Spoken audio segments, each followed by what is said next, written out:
A very good morning to all the students of class 12th political science and students. Welcome back to the revision classes here.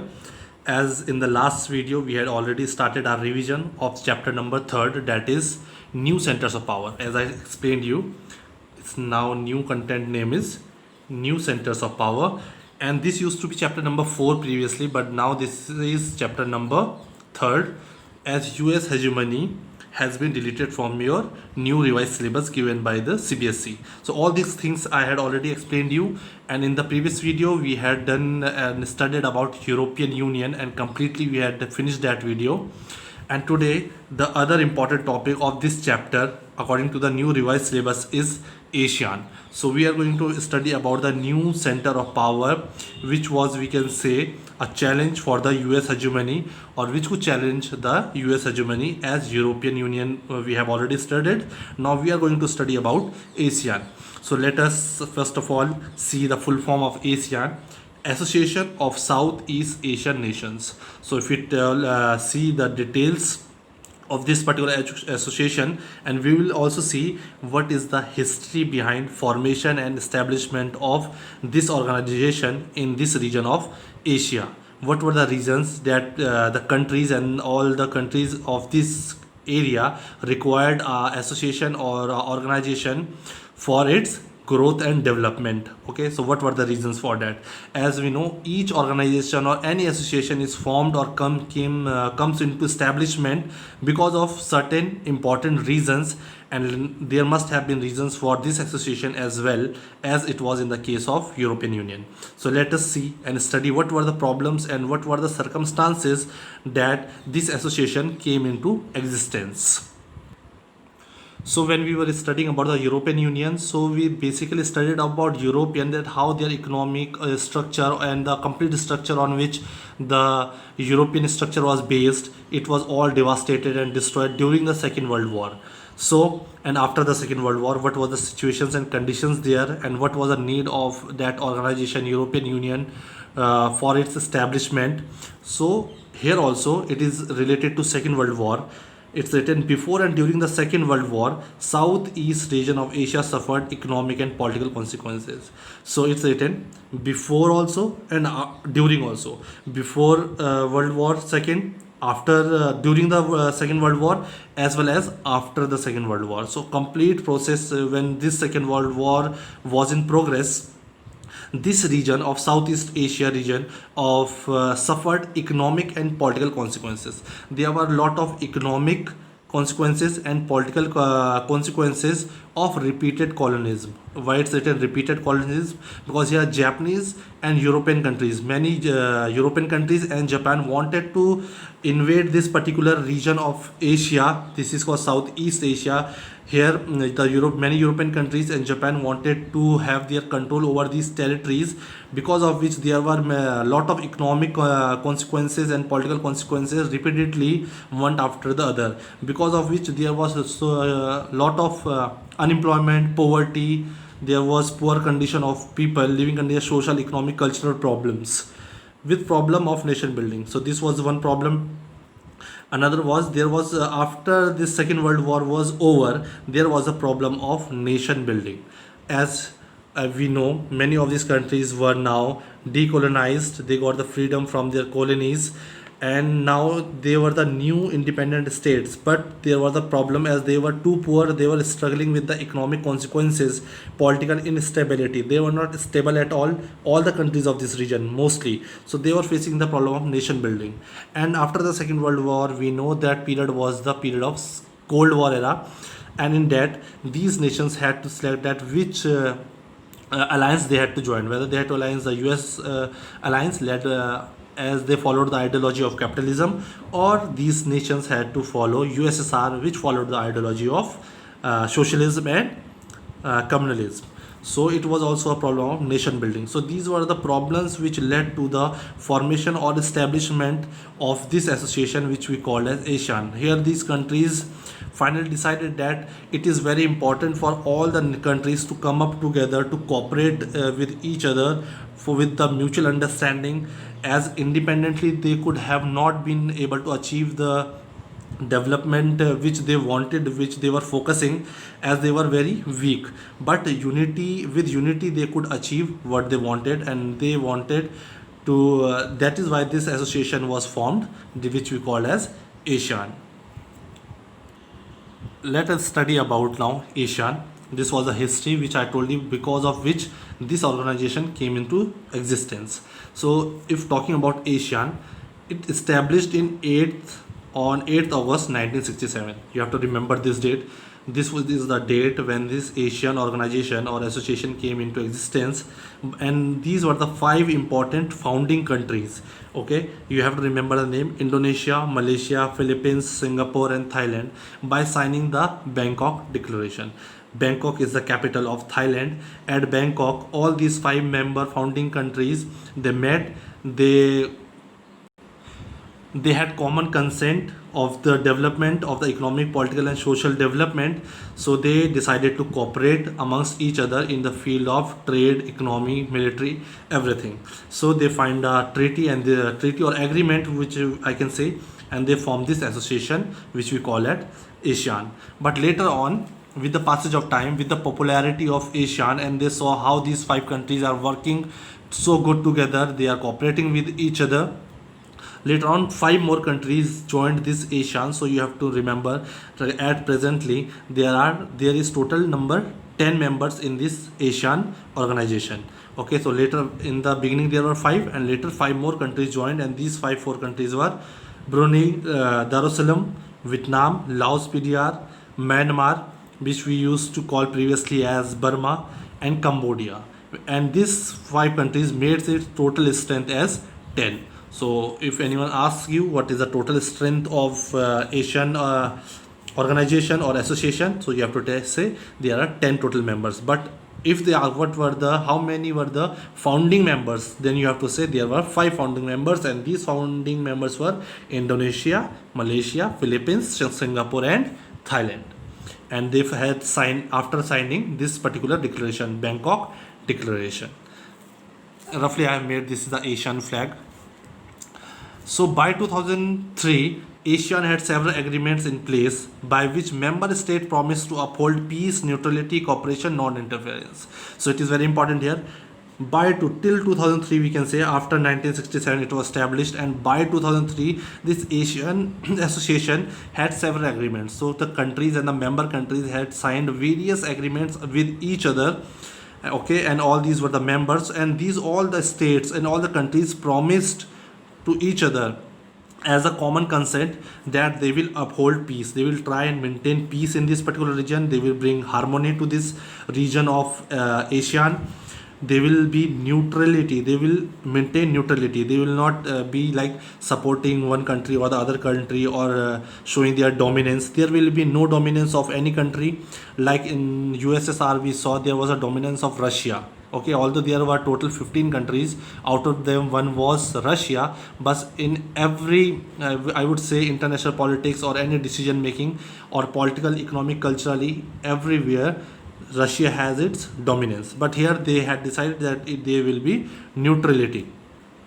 They will cooperate, they will show their cooperation with each other in every field, non-interference, but they will not interfere in the internal matters of each other. Okay, they will cooperate, of course they will cooperate on security matters, economic matter, trade, etc. But if I are talking about the internal matters, they will not interfere with the other country of their region.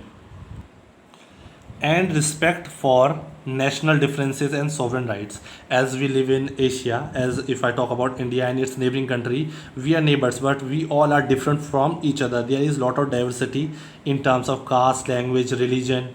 Okay, so they also had national differences. So they decided, the countries of these Southeast Asian countries, they decided that we are going to respect the national differences of each country, and they will also respect the sovereign rights. Okay, so now coming up to the important thing is objectives.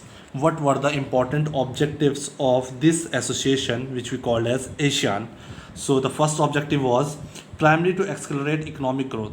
For anything, if I talk about a family, if I talk about an individual, if I talk about a state, if I talk about a country, if we want social, economic, cultural developments, for that basically we need economy. if I talk personally, if I want to grow myself, if I want some positive changes in me, economically, politically, socially, I will also require this economic development first of all. So it was very important for these associations to first of all look forward towards economic growth. When we were talking about India in the nation making, when we were studying India after independence, this was also the first challenge to bring India and people of India out of the cycle of poverty. So here also this association also had the first aim and objective to accelerate, to increase the growth of economic growth. Okay, and on the basis of economic growth, when the economy will grow, the people will get opportunities, people will get employment, there will be a good environment in the society. Of course there will be social progress and culture development. So social progress and culture development dependent on economic growth for ASEAN. So this was the first objective. Secondly, objective was to promote regional peace and stability based on rule of law. They wanted to bring regional peace, as there was no stability in this region. As I told you, there were repeated colonialism, and because of Cold War, because of Second World War, there was always so much of chaos in this particular region. But now they wanted, since they had formed this association, and under its objective they wanted that this region should have peace and stability. And to bring this peace and stability and harmony to this region, they started following the rule of law and principles of United Nations Charter. The rules and regulations and principles which were constructed by United Nations, same rules regulations were followed by this region or this organization for the bringing peace and development and stability to this particular region. Territorial disputes should not escalate into armed confrontation. Another objective was there will be a lot of disputes related to territories, as these were the newly independent countries. Okay, so there were a lot of disputes related to territories, boundaries, internal as well as external. There were cultural problems. Okay, they had different, I would say, national identities. Okay, so all these problems, they decided that this should not lead to armed confrontations. Army should not be there should not be a physical violence, but instead of these armed confrontations, this could be solved with dialogues or discussions or debates. Next was to create free trade area. Next important objective was that we will create a free trade area for investment. Okay, free trade area where there will be no import export duties or no extra charges for doing trade in this particular region of Southeast Asia. So there will be investment, labor, services. So US and China have already signed FTA with ASEAN. They have signed, okay, that they will trade in this region of Southeast Asia. When there will be trade done by US and China in this region, there will be generation of lot of employment. There will be people will come out of the poverty cycle, and there will be a cultural growth, there will be a social progress.